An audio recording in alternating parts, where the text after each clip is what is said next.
Salt stings Mei Zhen's throat as the night air returns in a sharp hiss, the harbor a chorus of lanterns swinging above 1,000 taut ropes. The flagship rides a languid swell, anchored where the river's mouth becomes the sea's pale memory, and the Malacan towers stand like patient sentinels watching a new order take shape. A bell tolls somewhere inland, 9 chimes that echo across the water and settle in her chest as if she's learned to carry them there. On the quarterdeck a map is unfurled with a practiced patience, red lines circling Malacca, Hormuz, Mombasa, Kilauea permanent bases, not distant posts, not trophies, but stations of a living federation. The ink smells faintly of seal, resin, and rain-darkened wood, a scent May knows by heart because she has watched it become the empire's lingua franca over the last decade of winds. The wind shifts, carrying the clink and creak of a new arrival. And from the narrow snout of the harbor's east channel slides a vessel different from the treasure ships that once burned with ceremonial gravity at the edge of the horizon. This one has the dry, quick bite of a trader's dhow, the lacquered prow gleaming like a possessed fish. A small party of officers steps onto the jetty Harbor Week's delegation, spear tip of a new diplomacy, and May's eyes measure them against the fleet's own discipline.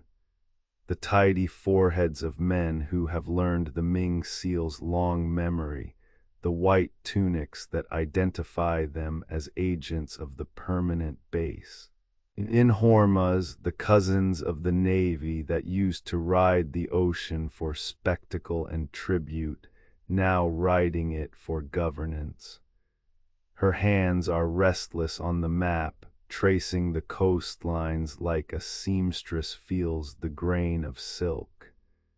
The Ming state has turned exploration into a continuous federation, she has learned to tell herself, but the truth sits in the lines she draws and the faces that approach.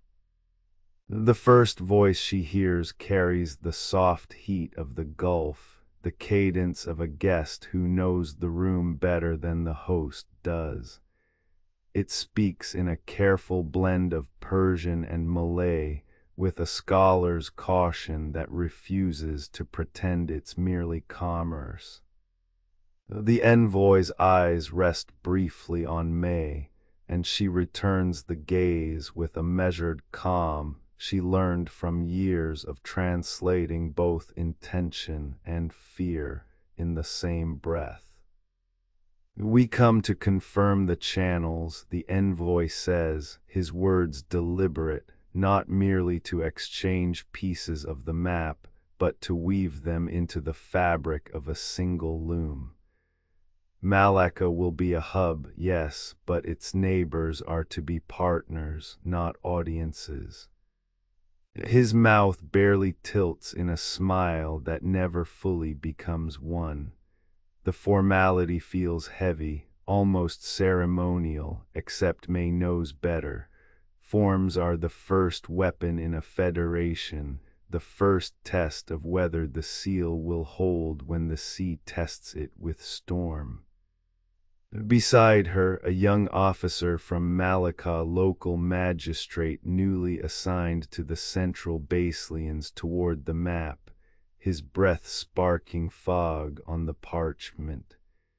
He points toward Hormuz, then to Kilauea, to Mombasa, to the way the coast curves inward and becomes inland. The city's anchors will no longer be content to receive the fleet's fall of gold. They will demand a voice in the rules that govern who travels where and for what purpose. The permanent bases are not fortresses. They are nodes in a network that has to live with the local tides, with rival traders, with weather and famine, with the plying of ships that carry more than spices and silk.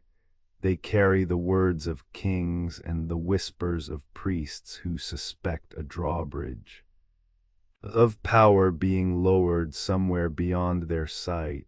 The central tension in May's chest tightens. She has mapped the routes. She has watched the fleets grow into a government that cannot claim a single homeland, only a shared horizon. Her father's journals, burned into the memory of a city boy who learned to love the sea's stubborn logic, were filled with questions about sovereignty and loyalty. What does it mean to be governed when the governors keep leaving, day after day, with promises that linger longer than a wind? Now the answer seems to unfold as a new sovereignty Ming state itself holding steady the thread that travels across oceans, insisting that governance is not a shoreline but a network of common rules, a system that asks as much as it commands. In the courtyard below the flagship, merchants from a dozen port cities gather in a careful amphitheater of shade and stone. The air afterward is thick with the perfume of crushed spices, the gritty tang of copper coin, the fragrances of citrus and dried fish that cling to every cloth that touched the ship's decks. May watches the crowds and notes the murmurs that travel from Malacca's brick lanes into Hormuz's arched bazaars, and across the Indian Ocean's vast breadth to Kilwa's wind-worn quays. It is not conquest that rewrites these maps. It is a dialogue that lets people trade with as much honor as fear. A dialogue that teaches the local rulers to keep a share of the decision-making and the central government to accept losses of control in certain given zones for the sake of a more durable order. The merest hint of danger prickles in her senses when the delegation from Hormuz brings a gift that is not merely a gift but a signal. A carved chest containing a set of letters imperfect, perhaps, as imperial handwriting can be when it travels across languages documenting a treaty that binds Hormuz. Traders to the base's rules for duties, time, and the use of the sea lanes. In the margins, May can almost see the translator's marks, the little corrections etched by memory and necessity, the way a single phrase can tilt the balance between a peaceful exchange and a broader claim of authority. The chest's lid is heavy as duty. She lifts it with both hands and feels the weight of history settle into her shoulders, a responsibility she never expected to carry when she first learned the art of listening to strangers. The scene shifts once more as a ship from Mombasa's mouth anchors at the channel's bend. Its crew unloads baskets of ambergris, of carved ebony, of beads that flash like trapped sun. They carry their own logbooks, and these logbooks tell a story that differs from the Chinese accounts. That the Federation's rules are not merely a structure, but a lived experience of people who learned to see the sea as shared property, a common road that belongs to more than one gatekeeper. The Africans who come to Malacca and the Malaccans who travel to Mombasa learn to speak with the same careful gratitude. We are here because we are invited to hold a portion of the world in balance, and we will hold it with precision and with a respect for the chain of supply that makes life possible for both sides. May's mind keeps coming back to the same core issue, the Americas. The reports from the ports of what is now the Western Hemisphere of calendars and calendars of trading logs serve like distant claps of thunder across the ocean. A delegation from a network that claims to be the world's most distant and most recent partner arrives not with the swagger of conquest, but with the patient, codified manner of diplomacy. They bear cacao and feathers and iron tools from valleys and forests that the Ming administrators will not easily map, because the Americas have chosen to engage East Asian port cities as partners rather than prey. A mother from a Maya or Nahua polity speaks through a translator of porcelain cups that change hands as symbols of trust. A scribe who learned to read arrowheads and waxed cords records a treaty that says the sea's routes will carry not just goods but shared ideas. Astronomy kept in common. Calendars aligned, a calendar not of one empire's suzerainty, but of a coalition that can reflect the sun across many hemispheres. The durable network begins to feel less like a plan and more like weather and atmosphere that shapes every decision a captain or a trader makes.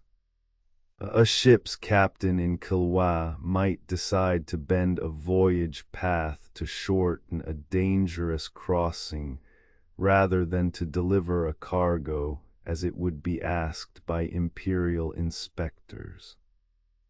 A Malacan administrator might grant a local ruler a say in how a base expands show much land to lend for storage, where to place granaries, what rights to concede to a rotating governor from Hormuz. May watches these choices with a historian's awe and a translator's fear. All because a federation has finally achieved something that empires often promise but rarely perform: co-stewardship of a fragile world. Fear because every concession is a wind that could topple the fragile mast. In the base's evening halls, the lights burn longer than the day used to. The base's archive grows, layer upon layer, archival overlays curling along the walls as if the rooms themselves were learning to remember. An elder clerk, eyes rimmed with old injury from years of salt and ink, sets down a ledger and points to a marginal note.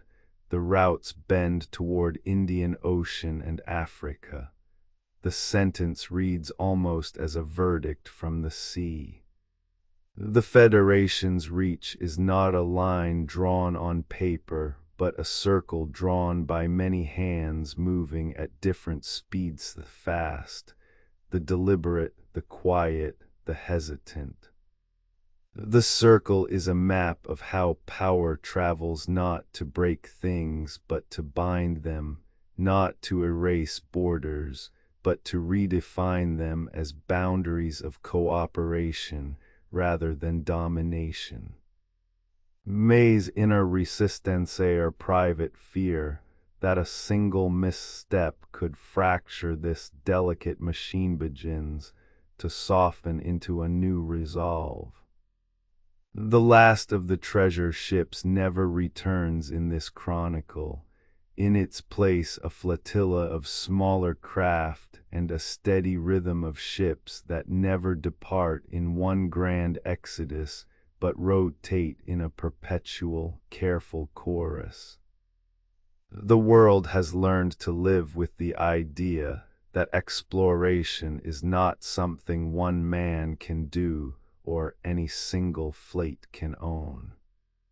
It is a system, a habit, a discipline that requires patience, trust, and the willingness to share the map with others who know how to read not in how to conquer, but in how to cooperate. The moment arrives when a coded message is read aloud in a combined hall where officials from Malacca, Hormuz, Mombasa, and Kilwa sit shoulder to shoulder with scribes from the Americas' coastal polities. The message is not a threat and not a triumph. It is a reassurance that the network will continue to grow in a way that honors local sovereignty while it expands the common reach of trade, science, and culture. The room exhales at Ancien almost audible exhale, as if the sea itself has decided to release a small wave of relief.